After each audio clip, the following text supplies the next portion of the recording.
Ok, donc je vais commencer. Bonjour à tout le monde.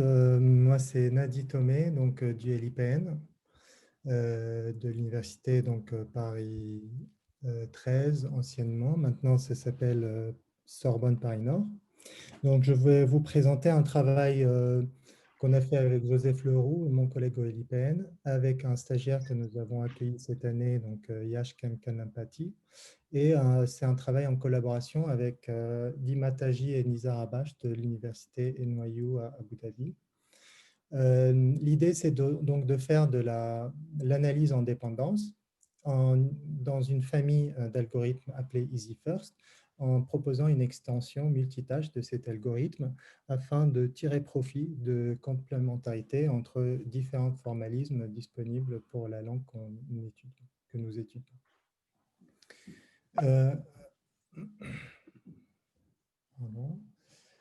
Donc, la théorie linguistique de l'analyse en dépendance postule que la structure syntaxique d'une phrase est donc composée ou constituée de relations entre des paires de mots. Ces relations sont binaires, asymétriques et typées, qui sont représentées souvent sous forme de flèches où on a une relation entre une tête et un dépendant. Le type de la relation peut être d'ordre syntaxique et parfois d'ordre sémantique. Mis ensemble, ces arcs-là, pour une phrase, forment un arbre ou un graphe qui est acyclique et connexe. Et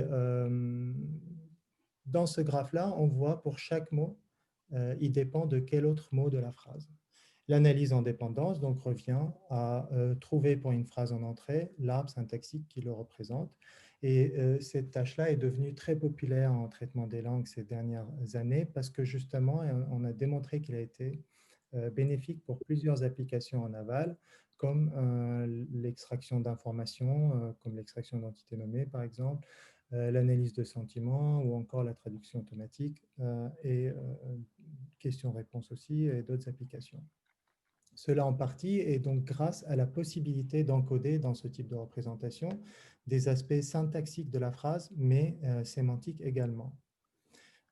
Ce choix qu'on peut avoir pour la définition d'une relation de dépendance et quel type lui associer est spécifique à chaque formalisme. Chaque développeur de ces ressources fait ces choix-là et qui oriente plus ou moins le formalisme plus vers la syntaxe ou plus vers la sémantique. L'idée, donc, la motivation de notre travail, c'est de tirer profit de la complémentarité de plusieurs formalismes dans ce sens-là. En arabe, donc en particulier, la langue étudiée dans ce travail, nous avons deux types de formalisme en dépendance. Le premier, appelé katib, qu'on voit ici sur l'arbre à gauche, qui a vocation à reproduire un peu la grammaire formelle de l'arabe, la grammaire classique. Et il contient donc 6 catégories morphosyntaxiques pour les mots et 8 types de relations de dépendance. De l'autre côté, nous avons UD pour dépendance universelle, qui est un formalisme un peu plus compliqué, avec 17 post-tags et 37 types de relations différentes. Le premier formalisme, donc Katib, est orienté plus vers la syntaxe où la tête des segments tend à être des mots outils, par exemple des prépositions ou conjonctions, qui se trouvent donc plus haut dans l'arbre, plus proche vers la racine. L'arbre est donc à tendance à être plus profonde, alors que dans l'autre formalisme, UD, qui est orienté donc plus vers la sémantique, parce qu'il a été développé en synchronie avec d'autres langues et a comme vocation donc, de faire abstraction de la structure syntaxique et d'essayer de se rapprocher plus vers le sens, où on trouve donc les arbres qui sont plus larges, donc plus d'enfants par nœud, et aussi les mots pleins qui se retrouvent plus proches de la racine. La motivation donc, de notre travail est basée sur l'hypothèse que les informations présentes dans une dimension, dans K-type, sont utiles pour UD et vice-versa. Je précise que dans ce travail, nous nous intéressons uniquement aux arbres qu'on appelle projectifs, où les arcs ne sont pas autorisés à se croiser, ce qui représente une fraction pas très grande dans nos données. Si je me souviens bien, une centaine de phrases sur les 15 000 phrases dans le jeu d'entraînement. L'algorithme d'analyse syntaxique qu'on nous considérons, EasyFirst, fait partie d'une classe d'algorithmes qu'on appelle par transition, qui construit l'arbre arc par arc, donc de manière itérative, contrairement à un autre type d'algorithmes qui sont basés souvent sur les algorithmes de la théorie des graphes, où on construit l'arbre, on score en fait l'ensemble des arbres d'un seul coup et on choisit l'arbre qui a le meilleur score. Donc, notre algorithme, EasyFirst, est donc considéré parmi les moins restrictifs dans la famille basée sur les transitions, mais reste computationnellement assez efficace. Et donc, ce qui est indispensable pour notre travail, comme nous avons nous cherchons à construire pour une phrase en entrée 2 arbres, et donc l'espace de recherche est beaucoup plus grand et nous avons vraiment besoin d'algorithmes efficaces.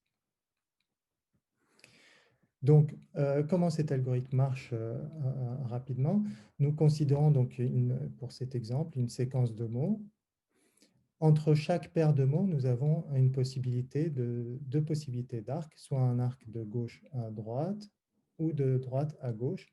L'algorithme donc commence par scorer ou évaluer toutes ces possibilités, donc tous les arcs, et procède en choisissant l'arc qui a le meilleur score, qui va être rajouté à l'arbre, et le mot qui est le dépendant, le côté dépendant de cet arc-là, donc le mot qui a acquis sa tête, va être supprimé de cette séquence. Et donc, l'algorithme manipule à chaque étape une séquence de sous-arbres.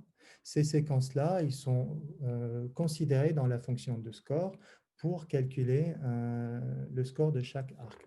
Ils forment donc le contexte qui sera pris en compte dans la fonction de score. L'algorithme donc continue de cette manière-là, en recalculant à chaque étape l'ensemble des scores, choisir l'arc qui a le meilleur score, rajouter à l'arbre, et ainsi de suite jusqu'à obtenir l'arbre au final. Mais la question maintenant, donc comment ces arcs sont scorés, comment on obtient ces scores-là? Et l'idée, c'est donc de construire pour chaque paire de mots, donc nous avons ici ces deux paires de mots-là, on va utiliser un réseau de neurones, donc de type feed-forward ou un perceptron multicouche qui va prendre en entrée ces deux mots-là et leur contexte, donc la séquence des sous-arbres autour, et produire une paire de scores de manière conjointe. D'accord? Donc, l'entrée de ce réseau-là est la concaténation de plusieurs vecteurs qui représentent les sous-arbres. La question suivante, donc maintenant, c'est comment obtenir ces représentations des sous-arbres, comment obtenir ces vecteurs-là, et ça sera construit encore une fois avec un réseau de neurones.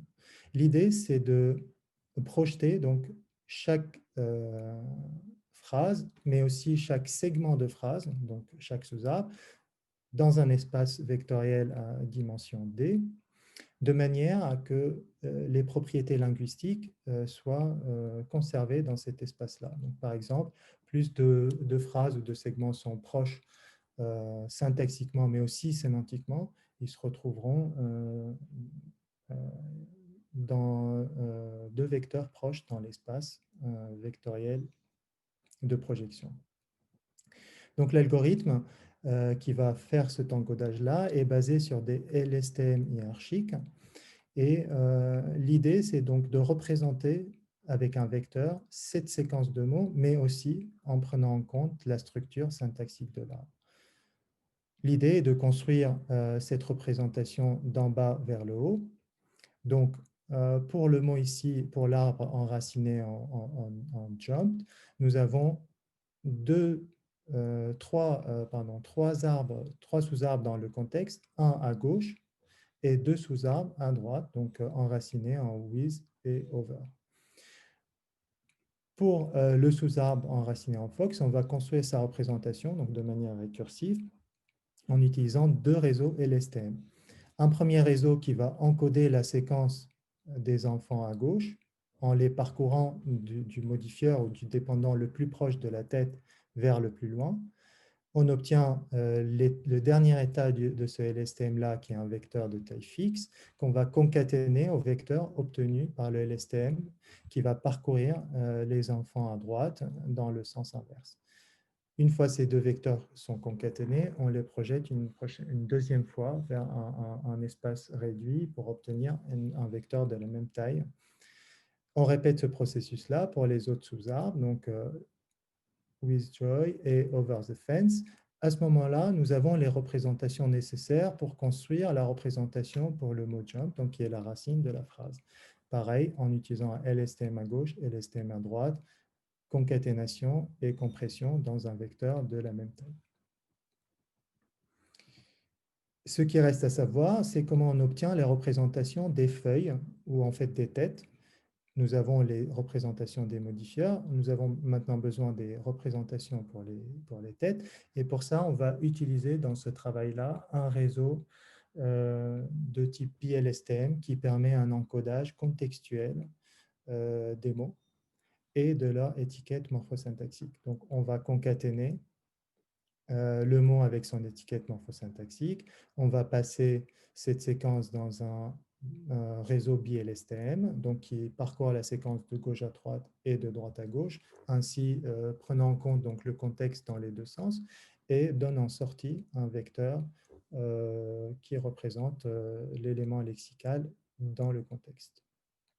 D'accord. Donc cet algorithme d'encodage est assez intéressant parce qu'il permet justement de prendre en compte à la fois le contexte lexical, mais hiérarchique, donc syntaxique de la phrase.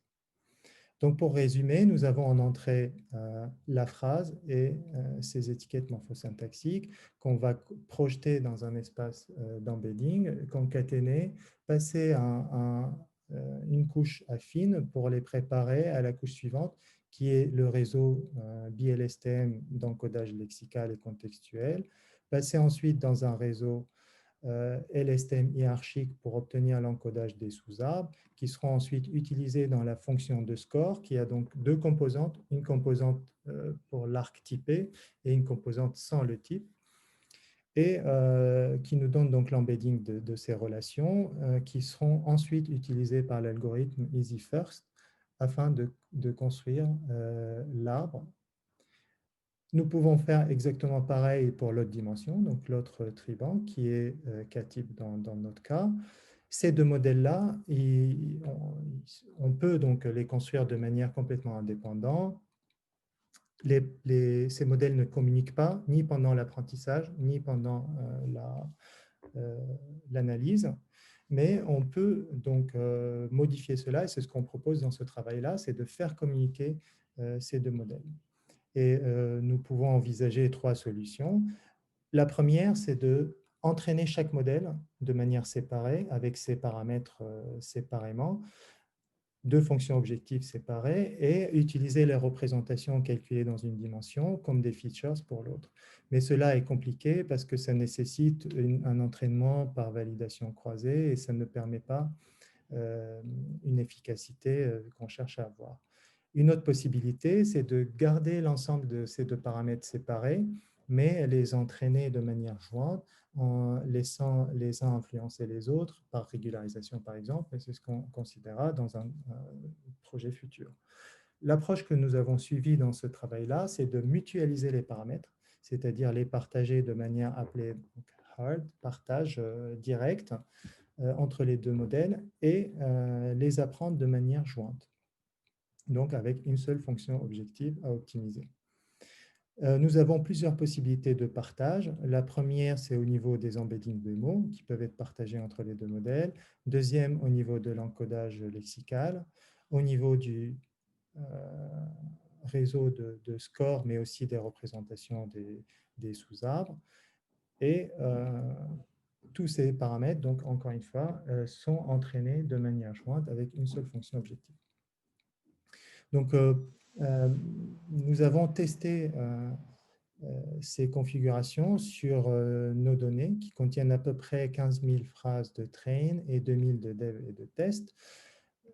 Ce tableau-là, il résume toutes les configurations possibles. Donc, nous pouvons partager ou pas les embeddings, partager ou pas le contexte, l'encoding et la fonction score, avec un certain nombre de choix dans chaque dimension, ce qui donne au total 36 configurations à tester. Alors, je vois que je dépasse le temps, je vais essayer d'aller un peu plus vite. Et donc, pour évaluer la contribution de chaque composant, nous avons calculé la moyenne de son score sur tous les systèmes l'incluant ou l'excluant. Et donc, à titre d'exemple, on voit que pour ID, nous avons gagné un demi-point, donc ça c'est sur les données de dev, on gagne un demi-point à partager les embeddings de mots. Pareil, on gagne en partageant les autres dimensions, sauf la fonction de score qui a besoin de se spécialiser dans chacune des dimensions, donc on ne profite pas de le partager. On voit aussi que sur les données de test, la meilleure configuration que nous avons trouvée sur le dev nous fait gagner entre 1 point et 1,5 points sur Ktype et l'idée. Donc, je vais m'arrêter là. Je laisse les directions futures pour les questions, les extensions possibles pour notre modèle, si vous voulez en parler. Merci donc de votre écoute et n'hésitez pas à poser vos questions.